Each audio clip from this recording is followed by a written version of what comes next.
New at noon, it will be a busy weekend for North Mississippi Symphony Orchestra, and joining us now is the conductor and a good friend, Steven Byess. How are you, Steven? I'm great. It's always nice to be here. And it's always great to have you here. So, a busy weekend for you all. Tell us about the concert on Saturday. This is a jam-packed weekend. On Saturday, we have two performances.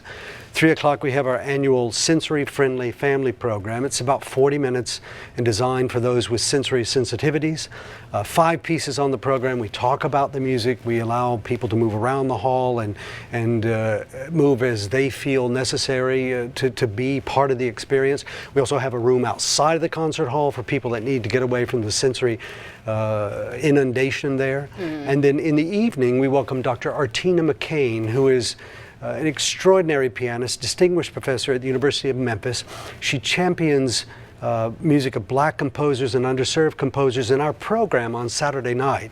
Features 3 black composers in 4 different pieces, and a Pulitzer Prize winning George Walker, St. Louis composer who's American Ghanaian composer named Fred Onowero-Suoke, and then Florence Price, piano concerto and a symphony, and Florence Price getting her due after 100 years, finally. And it's just an amazing concert to present music that just happens to be by 3 extraordinarily talented black composers, but something we're celebrating in that program with Dr.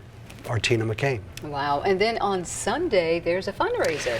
The Queen's Reward Meadery here in Tupelo is hosting an evening for us, a 5-course dinner that pairs food with our guest chef John Lansdale from Jackson, mead and music from our NMSO string quartet, and I introduce the mead and the music, and it's just a wonderful fundraiser for us.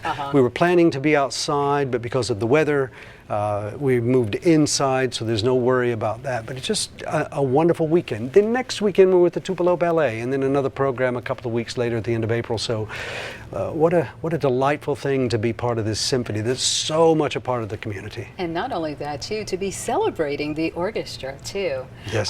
What is the most important message you want everyone to take away, especially this weekend? The sensory-friendly program for such an important part of our community, but then the program on Saturday night, embracing music of underserved composers. And here, even locally, the University of Memphis, this is a distinguished pianist coming down to play with the orchestra. It really puts the spotlight on music that needs to be heard. So it's embracing who we are as a culture, not just locally and regionally, but internationally. All right. Well, thank you so much, dear Steven Byess, as always, for being here with us.